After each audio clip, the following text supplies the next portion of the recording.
नमस्ते, स्वागत है आप लोगों का टेक्स्ट बुक AJE चैनल पर।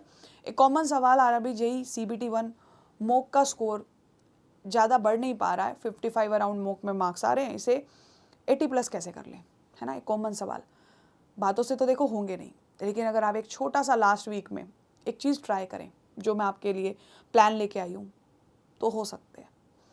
आखिरी हफ्ते में भी हो सकते हैं मैम, एक ही हफ्ता तो पड़ा है पेपर को। ये सब बातें इस टाइम में करने से क्या सच में कुछ इंप्रूवमेंट आ सकता है? तो देखिए, अगर आप मेरी बातों को एंड तक सुनेंगे, छोटी सी बात है, शायद आप लोगों को पता भी है, बट आप कई बार होता है ना, कोई और दूसरा भी उस चीज़ पे हेल्प कर देना तो थोड़ा सा कॉन्फिडेंस सा बढ़ जाता है। तो आइए ज़रा बात करते हैं। मेरे कुछ आपसे सवाल हैं, उन सवालों का जवाब आपको अपने आप से सोच के देना है। इन सारे पॉइंटर्स पे यस करना या नो करना, ठीक है। आप मेरे सामने तो नहीं हो, लेकिन प्लीज़ आप इसको सीरियसली सुनना। पहला पॉइंट, क्या आप मॉक दे रहे हैं? दे रहे हैं तो रेगुलर दे रहे हैं या ऑल्टरनेट डेज पे दे रहे हैं? ठीक है, मैं हर बात से आपसे सवाल पूछ रही हूँ, आप सोचते रहना जो आपको जवाब देना है। क्या आप एनालाइज कर रहे हैं मॉक को देने के बाद? क्या आप अपने वीक पॉइंट्स पे बात करते हैं, उस पर दोबारा काम करते हैं? क्या आप रिवीजन कर रहे हैं? क्या आप ओवर थिंक कर रहे हैं? देखिए, बाकी सब पॉइंटर्स तो बहुत इंपॉर्टेंट है, आप प्लीज़ इसको हटा दीजिए। ओवर थिंकिंग आप कब करते हैं? जब आपके मॉक्स में स्कोर कम आ रहे हैं, आपको लगता है कि ये स्कोर जो है ना, यही पेपर में मेरे स्कोर बनेंगे।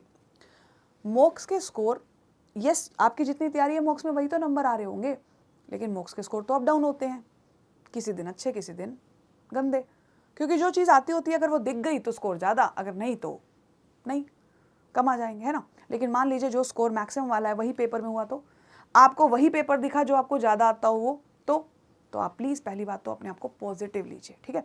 पॉजिटिव करना खुद को बहुत ज़रूरी होता है, माइंड तभी एक्टिव रहता है, माइंड तभी स्ट्रेस फ्री रहता है, माइंड तभी अच्छा कुछ एग्जीक्यूट कर पाता है ना।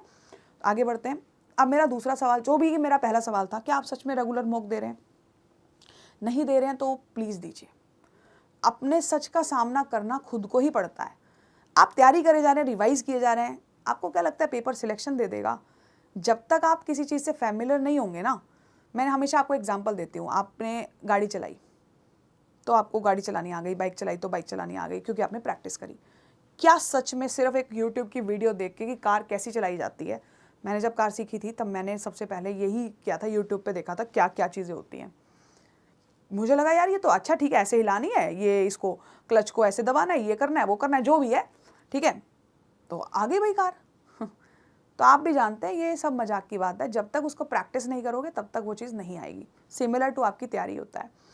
अगर आप मॉक नहीं लगा रहे और अगर आपको लगता है कि लास्ट एक वीक में रेगुलर मॉक दे दूँ, क्या सच में मेरे लिए फ़ायदा होगा? 101% होगा। मॉक लगाने के बाद एनालाइज करिए, एनालाइज करने के बाद अपने वीक पॉइंट्स पे काम करिए। शायद हो सकता है ये वीडियो आप सोच रहे होंगे बहुत लेट बता रहे हो, अब क्या फ़ायदा, अब तो एक हफ्ता रह गया।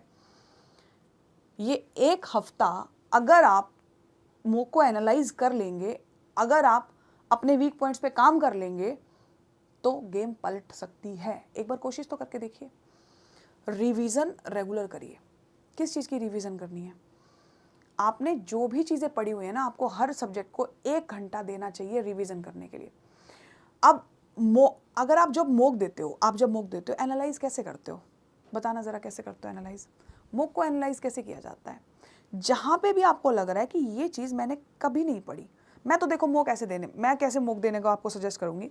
सबसे पहले आप मॉक देते टाइम सबसे ज़्यादा जो आपको सबसे पहले आता है वो कर लीजिए, करते भी होंगे शायद, लेकिन ये हर दिन का नियम होना चाहिए। किसी किसी दिन सच बताना, ऐसा नहीं होता कि गलत चीज़ पे जल्दी हाथ चला जाता है, जो चीज़ नहीं करनी उसी पे हाथ जाता है कि ये तो आती नहीं पर इसी को टाइम खराब करना है।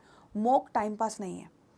मॉक की स्ट्रेटेजी यही होती है कि सबसे पहले वही चीज़ की जाए जो सबसे पहले आती है, देन धीरे धीरे उन चीज़ों पे जाया जाता है जो चीज़ें शायद कभी कभी नहीं, मतलब सबसे ज़्यादा आती हैं, सबसे पहले आती है का मतलब है जिस पे आप कॉन्फिडेंट है कि ये तो मैं कर लूँगा, फिर उस पर मूव करिए ना जो आपको लगता है कि ये मेरे से नहीं बन पाएगी, अब देखता हूँ शायद बन जाए।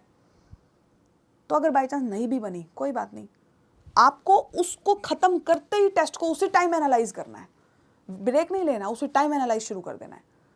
आप अगले दिन देखिएगा, अगर आप मान लीजिए 60 नंबर 50 नंबर जो भी ला रहे हैं, मैं 101% श्योरिटी हूँ आपके नंबर बड़े पाएंगे। अगर आप 7 दिन भी ये चीज़ रेगुलर कर ले अपने पेपर से एक दिन पहले तक, 18 तारीख को चलिए रेस्ट करिए, मत दीजिए, ट्रैवल कर रहे होंगे आप लोग, लेकिन 17 की सुबह तो दे सकते हो ना मॉक, आखिरी मॉक दे दीजिए, एनालाइज कर लीजिए, कमियों पे काम कर लीजिए। आप लोग नहीं करते हैं यार, मेरे को पता है नहीं करते हैं, बहुत सारे बच्चे बोलेंगे हम ये सब कुछ करते हैं फिर भी नहीं बढ़ रहे मेरे तो number. It is not possible. अगर आप पिछले 2-3 महीने से इस चीज़ पे काम करते आ रहे हैं, कहीं ना कहीं तो आपने वीक पॉइंट छोड़ा है, कुछ ना कुछ तो है आपने, या तो आपने टेस्ट दिए एनालाइज नहीं किया, कहीं ना कहीं तो है वो चीज़ जो सच आपको पता है, आप उसको छुपा रहे हैं। अगर मैं बात करूं आगे आप लोगों से कि आपको इस टाइम क्या करना चाहिए, मॉक के एनालिसिस को करिए, रेगुलर करिए, कोई जादू की छड़ी नहीं है जो मैं आपको दे दूं और आपका काम बन जाए। अब आपको क्या करना है, मॉक्स दीजिए, रेगुलर एनालाइज करिए, 3 घंटे 4 घंटे जाएंगे, मुझे भी पता है। आप सुबह उठ के सबसे पहले मॉक लगा दीजिए। एक काम और करना है, इस पूरे हफ्ते चाहे दुनिया इधर की उधर हो जाए, आप 2024 में 2 पेपर्स, 2024 में जो आरआरबी जेई हुआ है और जो एनटीपीसी हुआ है, बस ये 2 पेपर्स के सारे पेपर्स को एक बार एनालाइज कर लो। उनमें सारे क्वेश्चंस तो करने का टाइम भी नहीं है भाई, कोई नहीं कर सकता इस टाइम पे। बस उनमें जो क्वेश्चन आपको लग रहा है ना आपने कभी नहीं देखा लाइफ में, उसे कर डालो। आपने क्या करना है, आपने पीडीएफ है आपके पास, नहीं है तो बताइएगा। आप उन पीडीएफ को ओपन करिए। मैं सब सब्जेक्ट्स की बात कर रही हूँ, जो कॉमन सब्जेक्ट्स हैं दोनों पेपर्स के। CBT 1 का कॉमन जो पार्ट है सारा साइंस हो गया, ठीक है। साइंस के लिए आप ग्रुप डी के पैटर्न को फॉलो कर सकते हो, एनटीपीसी में इतने साइंस का वेटेज इतना खास आया नहीं था, ठीक है। जो कॉमन सब्जेक्ट्स हैं लाइक मैथ्स, रीजनिंग, इनके लिए बोल रही हूँ, ठीक है। अब करंट अफेयर है, ठीक है, वो सब तो आपको पता ही है, आपको करंट अफेयर कैसे करनी है। मैं स्पेशली अपने सब्जेक्ट की बोलूँ, मेरे को पता सबसे ज़्यादा परेशानी इस टाइम मैथ्स में आ रही होगी, ठीक है। वैसे आपका अपना अपना वीक पॉइंट हो सकता है, लेकिन ज़्यादातर बच्चों को मैथ्स से ही प्रॉब्लम होती है कि मैथ्स में स्कोर कैसे बढ़ेगा। तो आप क्या करेंगे, आरआरबी जेईई और एनटीपीसी 2024 का जो पेपर हुआ है ना, एक बार आप उसको गो थ्रू करिए, और उसमें जहाँ भी आपको लग रहा है ना ये क्वेश्चन तो यार कभी नहीं देखा लाइफ में, उसको कर डालो। कितनी देर लग जाएगी, 5 से 6 मिनट। आप एक बार इसको स्क्रॉल करिए, हफ्ते भर में ये कंप्लीट किया जा सकता है, 101% कंप्लीट किया जा सकता है। मैथ्स की पूरी पीडीएफ के अंदर जितने भी क्वेश्चन अगर आप स्क्रॉल करेंगे, आपको ये मैं बना लूंगा, ये बना लूंगा, ये बना लूंगा, ये क्वेश्चन नया, ये पकड़ लेता हूँ। असंभव कुछ भी नहीं है, कोशिश आपको करनी पड़ेगी।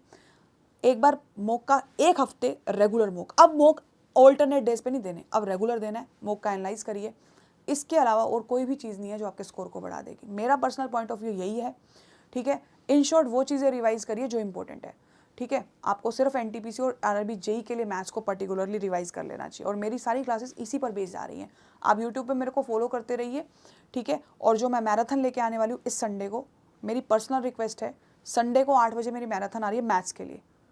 Do watch that, I promise आपको उस क्लास को देखने का कभी रिग्रेट नहीं होगा, कभी आपको अफसोस नहीं होगा। एक बार जाके चैनल पे देख लेना, 7 बजे लगी हुई है इस संडे को, ठीक है। तो आपसे पर्सनल रिक्वेस्ट है, उस क्लास में आ जाइएगा और ये चीज़ को फॉलो करिए, 101% नंबर बढ़ेंगे। Thank you so much.